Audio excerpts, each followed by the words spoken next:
감사합니다. 그 선학들을 모시고 그리고 후학과 함께 이 조자용 문화재를 축하하는 한 방편으로 학술 세미나를 갖게 된 것을 매우 의미 있다고 저는 생각을 합니다. 저에게 주어진 토픽은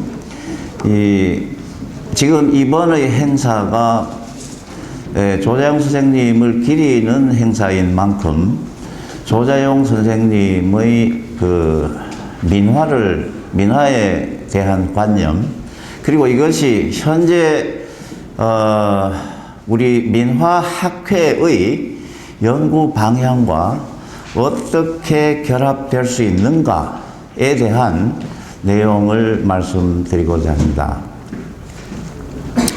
여러분들이 다 잘 알고 있다시피 우리나라 민화 연구 수집 전시의 연원은 공우 조자용 선생으로부터 여명이 밝았다. 근데 이번 축제 이름은 대갈 문화제인데 대갈도 물론 조자용 선생님의 별호이죠. 근데 이 공우라는 별호도 조자용 선생님이 갖고 있는 호 중에 하나입니다. 이 호에 얽힌 재미있는 얘기가 있는데 조자용 선생님이 1995년에 70세 나이로 들어갈 때에 스스로 옹이라고 했는데 그게 70세 옹이죠. 근데 이 옹자가 이게 늙었다는 그 느낌이 들어서 기분이 나쁘다고 해서 그 옹이라는 글자를 단칼로 내려치니 공자와 우자가 남더라. 근데 가만히 생각해 보니까 뭐 뜻도 괜찮고 또 공우 형님, 공우 오빠, 그 어감도 좋고, 야 그래서 이것을 내 호로 삼아야지 해서 1995년 이후로 공우라는 호를 동시에 사용을 했습니다. 근데 또 따지고 놓고 보면 이 깃, 우자는 신선을 의미하는 것이죠. 신선을 우인이라고 하듯이, 그래서 공우라는 것은, 공은 남자를 높여서 하는 말이니까 높은 선인, 신선, 이라는 뜻도 가지고 있어서 그거 참 얼떨결에 호를 잘 지었구나 싶은 생각을 저도 했습니다. 시간 관계상 이왕에 정리된 걸 읽어가면서 첨삭을 하겠습니다. 우리나라 민화 연구의 여명은 공우 조자용 선생으로부터 열렸다. 해방 이후 긴 세월 동안 일반인들은 물론 미술사학자들까지도 큰 관심을 두고 있지 않았던 민화를 수집하고 분류를 시도한 것이다. 소위 정통회화를 대상으로 회화성과 역사성을 분석해야 학자로서 대접받던 시기에 괄시받던 민화를 수집하고 연구하는 데 정력을 쏟은 저력은 민문화에 대한 깊은 애정에 기초하고 있었다. 그의 민화 수집과 연구 업적은 한마디로 민의 따뜻한 가슴과 학의 차가운 머리로 이루어낸 것이다.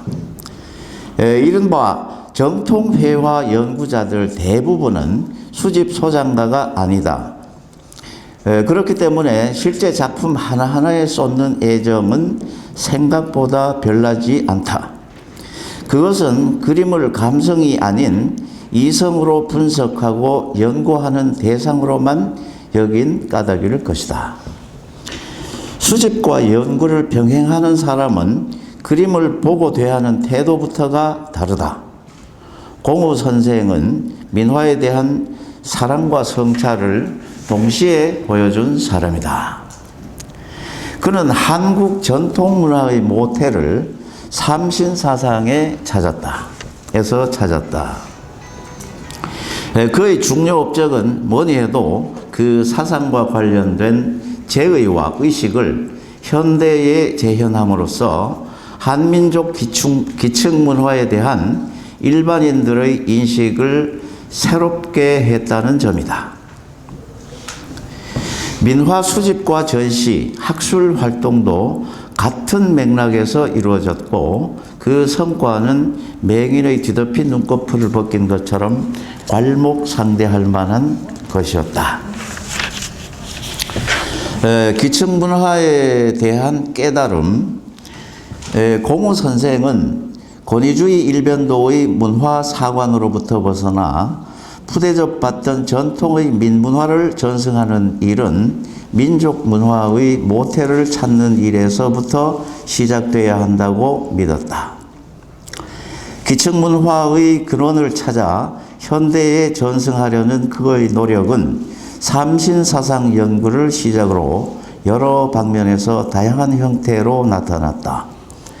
충청북도 보은에 낙향하여 구병산 신단을 꾸미고 천왕산 소도에 신단을 짓는가 하면 적소에 칠성단, 산신단, 용신단을 설치하고 대목리 동제당에 돌장성 솥대를 세우는 등 복마을 운동에 힘쏟은 것이 그 예다. 신단, 장승, 솥대 등 신앙 상징물들은 의식과 정신의 뒷받침이 없으면 생명 없는 단순한 조형물로 전락한다. 선생은 삼가저수지 주변 마을을 하나의 문화권으로 묶고 마을 축제를 되살리기 위해 후원 사업을 계속하면서 장승, 솥대 등의 생명을 불어넣었다. 이에 그치지 않고 매년 개천절에는 무당과 일반인들이 함께 모여 하늘에 제사 지내고 풍류 한마당을 벌여 고대 제천의식을 이 시대에 재현하려고 노력했다. 1989년 이래 삼신사 수련장에서 행해졌던 두드리 흥풀이 부활운동은 세계가 우리 장단에 춤을 춘다는 걸로 귀결이 됐다. 신교 문화 부활을 위한 학술 활동도 꾸준히 계속되었는데 도서 출판을 구체화하기 위해 삼신학회 편집부를 설치하고 실행 단계로 들어갔고 그 첫 번째 결실이 삼신민고였다. 여기서 우리가 주목해야 할 것은 그가 이론 연구와 실천을 병행하여 고사위교의 전통 기층 문화의 생명을 불어넣으려 했다는 사실이다. 또 하나 우리가 중요하게 봐야 할 것은 민화 수집과 연구도 우리 기층 문화의 정체성을 확인하려는 작업과 긴밀히 연결되어 있다는 점입니다. 이 점은 오늘날 우리 민화 연구자들의 민화 연구 방향과 방법론 설정에 중요한 실마리를 제공해 주고 있습니다.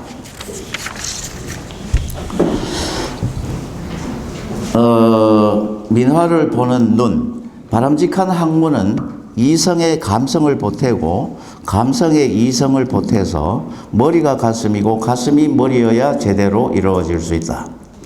다른 모든 문화 현상과 마찬가지로 민화 역시 가치론이 아니라 존재론적인 시각으로 봐야 할 대상이다. 가치론에 입각해 보면은 민화가 태생적 존재 이유와 아무 상관없이 저급하고 유치한 그림으로 전락하기도 하고 경우에 따라서는 민화만이 가장 값지고 의미 있는 예술로 부각되기도 한다. 그래서 모든 현상들은 경계선상에서 양쪽을 동시에 보는 차가운 시각이 필요한 것이다. 경계선상에서 양쪽을 동시에 보는 차가운 시각이 필요한 것이다. 공우 선생이 민화 수집과 연구에 힘쓴 배후에는 민화의 가치가 제대로 평가받지 못한 이유가 기존의 권위주의적 예술관이 민간 예술의 참된 지위를 인식하지 못한 데서 비롯됐다는 인식이 자리 잡고 있었다. 그의 이러한 생각은 소위 정통회화를 부정하고 민화에 대한 관심과 애정을 증폭시키는 계기가 되었다. 벽장이나 다락에 처박혀 있던 민화를 찾아낸 것을 무덤에서 금관이나 청자를 발견한 것에 비교하면서 문화적 대발견이라고 했고, 민화가 한국 전통회화의 주류이자 예맥을 말해주는 증인이라고 칭송했다. 그런가 하면 민화가 없이는 한국 회화사가 성립되지 않는다고까지 했습니다.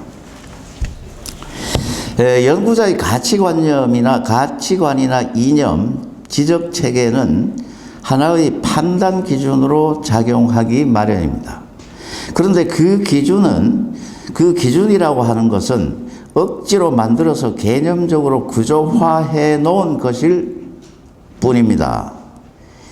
기준이 행사되면 구분하게 되고 구분한 다음에는 한쪽을 두둔하고 다른 한쪽을 배제하게 됩니다. 기준을 가지는 한 눈을 한쪽에 둘 수밖에 없고, 눈을 한쪽에만 두는 그 순간부터 객관성은 훼손됩니다.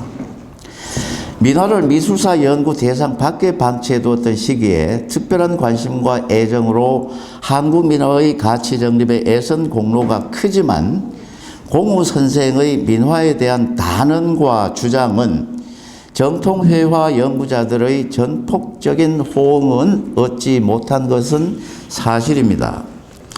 그것은 지나친 애정은 객관성을 흐릴 가능성이 있다는 우려 때문이었습니다. 이 점은 오늘날 민화 연구자들이 민화에 대한 시각과 연구 방법론 정립에 반면 교사로 삼아야 할 부분이라고 생각합니다. 민화학회 연구 방향, 민화 연구 방법론. 학문을 잘하려면 학문론이 있어야 한다고 생각을 합니다. 여기저기서 남들이 한 것을 모아 각주만 달아놓고 학문이라고 할 수는 없습니다. 그리고 연구 성과를 소개하고 논평만 한다고 해서 되는 일도 아닙니다. 스스로 이룩하는 결단이고 자각이고 창조여야 학문일 수 있습니다.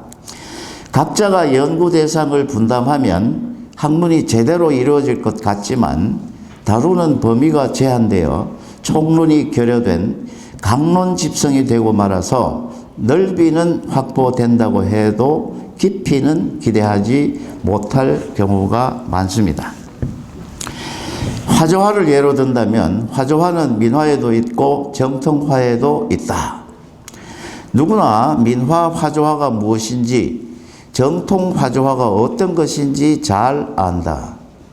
그러나 양자가 어떻게 다른가 하는 물음은 즉답하기 어려운 문제로 대두된다.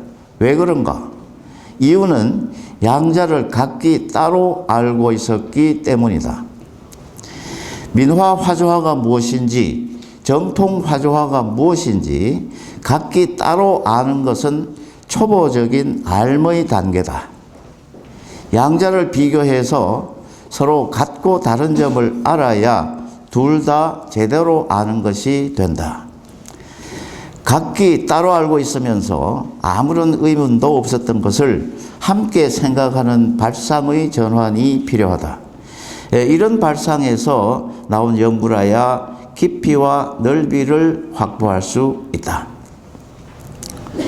민화의 배경이 된 한국인의 관습과 정서와 욕망 등 무형적 배경을 밝혀내는 것은 강의 지류를 점검하여 그 본류와 원류를 확인하는 것에 비유할 수 있다. 원류로부터 멀면 멀수록 그 연구의 결과는 좁고 얕은 상태에 머무를 수밖에 없게 된다. 학회 창립 이후 민화 연구는 사실상 지류 연구에 몰두했음을 부정하기 어렵다. 학회의 역사가 길지 않은 것이 아마 그 이유가 될지도 모릅니다. 유형 문화는 무형 문화에 의해 생산된다는 것은 의심할 여지가 없습니다. 문화는 사람이 환경에 대응하고 자연과 역사와 상호하면서 끊임없이 창조해낸 것이고, 유형 문화는 자연과 인생에 관한 관습과 철학 전반을 내용으로 한다. 민화는 유형 문화이고 이 역시 무형 문화에 의해 생산되고 향유된 것이다. 민화의 무형적 배경을 밝히는 일은 민화의 정체성과 존재 가치 그리고 미술사적 위치를 확인하는 필수 과정이다. 민화가 다루는 내용은 민화 화가가 창안해낸 것이 아니다. 그것은 화가 자신을 포함한 당대 전체 수요자와 감상자들이 오래전부터 알고 생각하고 믿고 원하고 있었던 것이다. 그런 의미에서 보면 민화의 내용과 소재는 당대 사람들의 보편적 정서와 욕망 표현의 매체다. 따라서 민화의 소재는 일종의 상징기호와 같은 성격을 가진다고 볼 수 있다. 상징기호의 의미를 밝히기 위해서는 그것이 화가와 수요층, 사회, 경제, 사상적 배경 등과 어떻게 연결되어 있는가에 대한 지식이 필요하다. 더 나아가서 당대의 민화 화가 및 수요층과 인식을 공유하지 않으면 안 된다. 그러기 위해서는 민화에 대한 인문학적 연구가 절실하다. 인문학적 연구의 필요성. 인간의 개인적 삶은 각기 다르게 전개된다. 그러나 인간은 하나의 큰 흐름 속에 존재한다. 그것이 인문의 특징이다. 그림도 하나의 인문 현상이고 그 주체는 사람이다. 그러므로 예술 이론과 실천에 관한 것과 병행해서 그것을 낳은 화가와 수요층에 대한 인문학적 연구가 이루어져야 한다.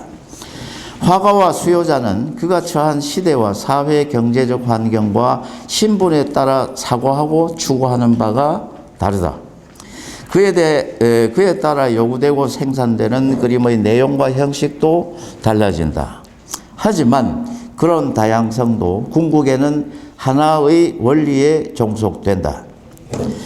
빛의 삼원색은 흰색으로 통합된다. 이것은 빨강, 노랑, 파랑은 흰 빛의 한 갈래라는 말과 같은 의미를 가진다.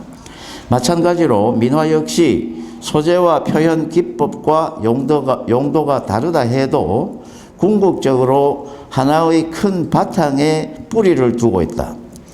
또한 민화와 정통화가 표면적으로는 서로 다르다고 해도 결국은 하나로 귀결된다. 하나의 전체와 전체 속의 한 부분으로서의 민화의 위치와 정체성을 밝히는 것이 기묘하다. 이를 위해서는 미술사학적 연구 방법론만으로는 한계가 있다. 그 한계를 인문학적 연구로 극복할 때에 민화 연구의 넓이와 깊이가 확보될 수 있습니다. 피라미드 같은 세모뿔을 두고 생각해 봅시다.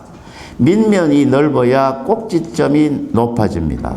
마찬가지로 민화 연구도 회화 또는 회화사의 범위와 한계를 넘어 인문학적 영역으로 확대되어야 민화의 진성에 보다 가까이 다가갈 수 있다고 생각합니다. 결론적으로 현재 우리나라에서 민화 화가의 수는 직업 화가와 아마추어 화가를 망라하면 상상외로 많을 것으로 추정됩니다. 전통의 민의 미술 문화가 표면적으로나마 현대로 이어지고 있다는 증거로 볼 수가 있습니다. 이런 추세 속에서 민화 학회가 존재하고 있음을 우리는 직시할 필요가 있습니다. 이런 추세 속에 민화 학회가 존재하고 있음을 직시할 필요가 있습니다. 민화 학회는 미술사학회를 비롯한 여러 미술사 관련 학술단체와 구별되는 지향성과 연구 방법론을 가져야 한다고 봅니다. 왜냐하면 민화는 소위 정통회화와 달리 현실적 삶과 예술이 강력히 결합된 형태의 예술이기 때문입니다. 농사를 짓고 물건을 만들고 장사를 하는 일도 모두 학문하는 자세로 해야 좋은 결과를 기대할 수가 있습니다.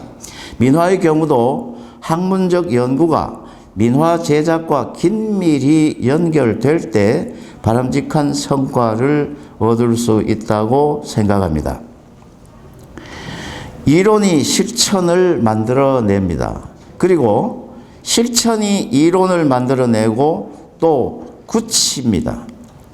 실천에 필요한 이론을 제공하는 쪽이 홀로 있지 않고 질문을 하고 실천에 관여하는 자가 참여할 때, 말하자면 연구자와 이 화가의 관계에서의 얘기죠. 할 때 이론은 생명력을 얻게 됩니다. 참여자에게 끼치는 작용이 클수록, 제작자, 화가에게 끼치는 작용이 클수록, 화가의 요구가 적극적일수록 학문의 수준은 그만큼 향상되고 효용성도 확대된다고 생각합니다. 이런 관점에서 민화학회는 민화의 진성을 밝혀 민화 화가들의 예술 활동을 이론적으로 뒷받침해 주는 역할을 충실히 해야 할 것으로 믿어집니다. 민화학회는 민화의 진성을 밝혀서 민화 작가들의 예술 활동을 이론적으로 뒷받침해 주는 역할을 충실히 해야 할 것으로 믿어집니다. 지금까지 논한 민화 연구 방법론에 관한 내용은 시론에 불과합니다. 현명한 민화학회 회원 여러분들의 토론과 검증을 거쳐서 올바르고 합리적인 결론이 났으면 하는 것이 필자의 바람입니다. 감사합니다.